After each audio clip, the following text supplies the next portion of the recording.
Good day, everyone. Before I proceed to my report, I would like to introduce myself first. My name is Tegie Cotic, and my assigned topic is all about the asexual propagation. What is asexual propagation? Asexual propagation is a method of plant reproduction that uses parts of the parent plant to produce offspring genetically identical to parent plant. When we say asexual propagation, this is a method of reproduction where a single organism produces offspring that are genetically identical to itself without the involvement of gametes or sexual reproduction. This process can occur through various means such as budding, fragmentation, or vegetative propagation in plants. Propagation by apoptotic embryos. The apomixis refers to a type of asexual reproduction in plants where seeds are genetically identical to the parent. The term comes from Greek words apo, meaning away from, and mixis, which means mingling. Apomixis derives from the Greek words apo, meaning away from, and mixis, meaning mingling. This reflects the process of asexual reproduction in plants that occurs without fertilization, fertilization, thus avoiding the mixing of genetic material. There are two types of apomixis, the obligate apometic and the facultative apometic. The obligate apometic refers to a reproductive strategy where a plant exclusively reproduces asexually through apomixis without any sexual reproduction. Obligate apometic is a type of apomixis where a plant exclusively reproduces asexually, producing seeds without fertilization every time. This means they rely entirely on this method for reproduction without any sexual reproduction occurring. Facultative apometic, a reproductive strategy where a plant can reproduce both sexually and asexually through apomixis depending on environmental conditions. Facultative apometic is when plants can reproduce both sexually and asexually, depending on environmental conditions. This flexibility allows them to produce seeds through fertilization or apomixis as needed. Now, we proceed to the types of asexual propagation. There are 7 types of asexual propagation: the cutting, layering, division, separation, grafting, budding, and micropropagation. The cutting. The cutting involves taking a part of the plant and encouraging it to develop roots and grow into a new plant. Example: rose and geranium, taking a stem cutting and placing it in soil water will encourage root growth. The cutting is a plant propagation method where a piece of a plant, like a stem or leaf or root, is cut and placed in soil or water to grow roots and develop into a new plant. It's popular way to clone plants and is super easy for many species. There are 4 types of cuttings: the stem cutting, leaf bud cutting, leaf cutting, and the root cutting. The stem cutting, sections of stem are cut and placed in a growing medium to root. A stem cutting is a propagation technique where a section of a plant stem, including at least one node, is cut and used to grow a new plant. This method allows for asexual reproduction resulting in a clone that is genetically identical to the parent plant. Leaf bud cutting. A leaf with an attached bud is used to propagate new growth. A leaf bud cutting is a plant propagation method that involves taking a segment of current season's growth, which includes a leaf, an axillary bud, and small pieces of stem. This technique allows for the development of roots and the growth of a new plant from the cutting. The leaf cuttings. A leaf is cut and placed in a medium where it can produce. Leaf cutting is a propagation method where a leaf is detached from a parent plant and placed in the suitable conditions to encourage root formation. This technique allows the leaf to grow into a new independent plant, effectively cloning the original. Root cutting is a propagation technique where sections of plants' roots are cut and planted to grow new plants. A root cuttings is a propagation method where sections of a plant roots are cut and planted to grow new plants. Common examples of plants that can be propagated using root cuttings include raspberries, blackberries, and lilacs. Layering. Layering involves bending a stem down to the ground and covering part of it with soil while leaving the tip exposed. The buried section will develop roots while still attached to the parent plant. The layering is a plant propagation technique where a stem is bent to the ground and covered with soil, allowing it to root while still attached to the parent plant. This method encourages new growth and can be particularly effective for shrubs and climbing plants. Types of layering. Air layering. Air layering, simple layering, serpentine layering, mound or stall layering, and trench layering. First, the air layering. Air layering is a propagation method that involves including roots to grow on a branch while it remains attached to the parent plant. This technique allows the branch to develop its own roots, enabling it to separate and grown as new independent plant. Next, the simple layering.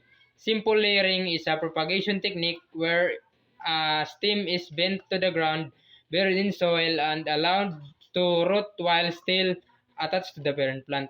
These methods promotes new growth and it's particularly effective for various types of plants including shrubs and ground covers.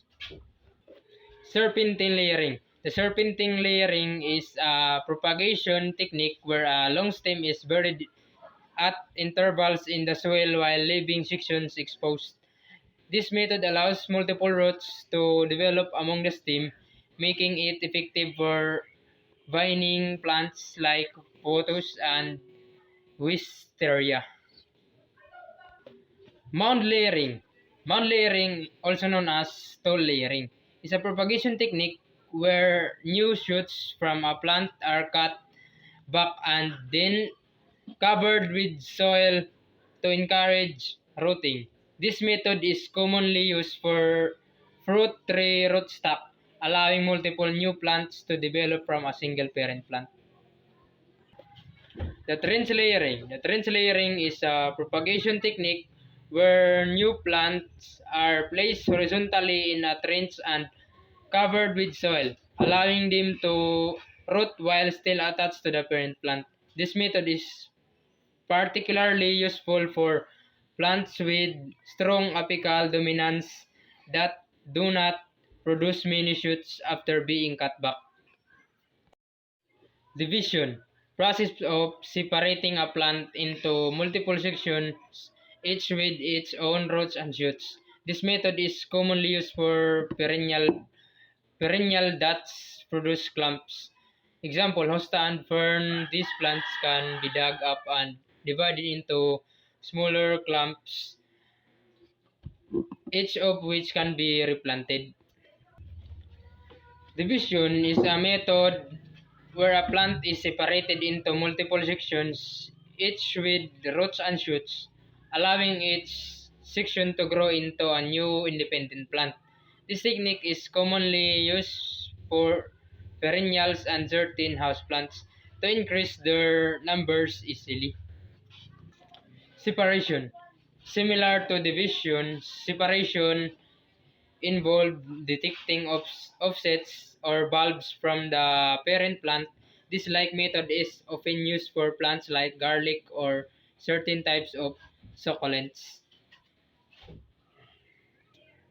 It is a technique where a new plants are formed by dividing and detaching parts of a parent plant such as bulbs, tubers, or rhizomes. This method allows each section to grow independently into a new plant. Common examples include dividing garlic bulbs, daylilies, and ar- arises. Grafting. Grafting involves joining two different plants together so they grow as one. This technique is often used in fruit tree cultivation where a desirable variety is grafted onto hardly rootstock. Example, apples and grapes. A scion from a desired variety is grafted onto hardly rootstock to produce a plant that combines traits from both. Grafting is a horticultural technique that involves joining two different plant parts, typically a rootstock and the scion. So they grow together as one. So they grow as together as one plant. This method allows for the combination of desirable traits from both plants such as strong root system and high quality fruit.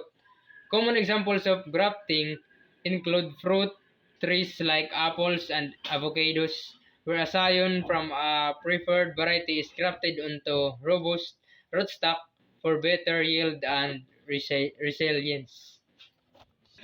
Types of grafting. The approach grafting or enarching, the forking, side grafting, tongue grafting, cleft grafting, and bark grafting and splice grafting. The approach grafting are also common known as enarching. It is a technique where a scion or the young shoot is grafted onto a rootstock while both remain attached to their own root system. This method is often used for propagating fruit trees and can help in situations where original tree is damaged or diseased. Common examples include mango and tamarind trees, where the scion can grow and establish before being severed from the parent plant. Topworking. Topworking is a grafting technique used to change the variety of fruit produced by a tree by grafting new scions onto its existing branches. This method allows gardeners to rejuvenate old trees or introduce new fruit varieties without planting a new tree. It's commonly used in trees like apples and pears to enhance diversity and productivity. Side grafting. Side grafting is a horticulture technique where a scion is grafted onto the side of a rootstock, allowing for the addition of new varieties to an existing tree. This method is particularly effective for older trees, enabling gardeners to introduce multiple varieties onto a single trunk. Once the graft is successful, it's essential to prune the original branch above the graft to ensure the new growth thrives. The tank grafting. Tank grafting is a technique where two plant parts are joined by making matching tank shape cuts in both the scion and rootstock. This method creates a secure connections, allowing for better cambium contact, which promotes healing and growth. It's commonly used for grafting for fruit trees, such as apples and cherries, to ensure a successful union. Cliff grafting. The cliff grafting is a technique where a scion is inserted into a split made in the top of a rootstock.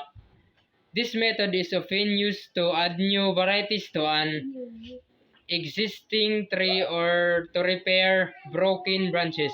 It allows for a strong union between the two parts, promoting healthy growth and fruit production. And the bark grafting is a horticultural technique where the bark of a rootstock is Bark grafting is a horticultural technique where the bark of a rootstock is slitted or slipped to insert a scion beneath it. This method is particularly effective for mature trees, in allowing gardeners to introduce new varieties without planting a new tree. It promotes a strong union and is often used when working with l- larger trunks. The last one is splice budding. Splice budding is a method where two plant parts are joined by cutting them at matching angles and then fitting them together. This technique is typically used for young, similar sized stems and allows for a strong connection between the scion and rootstock. It's great for propagating new varieties of plants. Budding, similar to grafting, but involves inserting a bud from one plant to another into another plant's bark. It's commonly used for roses and other ornamental plants. The budding is a plant propagation technique where a bud from one plant, which is the scion, is inserted into the bark of another plant, which is the rootstock. This method is allows for the growth of a new plants that inherit the characteristics of the scion, often resulting in faster fruit production. It it's a straightforward technique commonly used in horticulture. There is three types of budding: the patch budding, shield budding, and the chip budding. The patch budding is a grafting technique where a small patch of bark containing a bud is removed from a scion and inserted into a matching cut on the rootstock. This method is often used on plants with thicker bark and allows for a strong union as the cambium layers align. It's particularly effective for propagating fruit, trees, and ornamental plants. The shield budding. Shield budding is also known as T budding. It's a grafting technique where a T-shaped slit is made in a bark of a rootstock to insert a bud from another plant. This method is most effective when the bark is moist and actively growing, allowing for a strong connection between the scion and rootstock. It's commonly used in fruit trees propagation and other nursery stock. And the last one is the chip budding. The chip budding is a grafting technique where a small bud is removed from a chosen plant and inserted into a matching cut on the rootstock. This method is typically performed in summer, allowing the bud to heal and integrate with the rootstock before winter dormancy. It's widely used for propagating various woody plants, including fruit and ornamental trees. Propagation uses tissue culture techniques to grow new plants from small pieces of plant tissue in sterile conditions. This method allows for rapid multiplication of disease-free plants. The micropropagation is a laboratory technique used to rapidly produce large numbers of plant clones from a small amount of plant tissue. This process occurs under sterile conditions, allowing for the growth of disease-free plants.